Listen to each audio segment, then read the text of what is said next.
Hello everyone, welcome to my YouTube channel.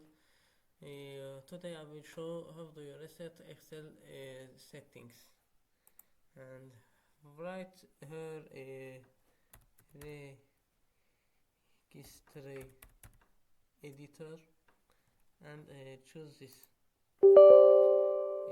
yes, and you will show Windows. Choose this as and expand it, and expand software, and uh,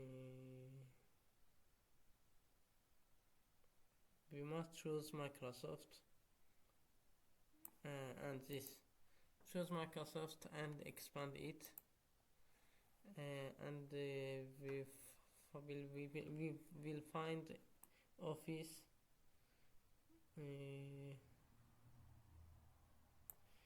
It is here.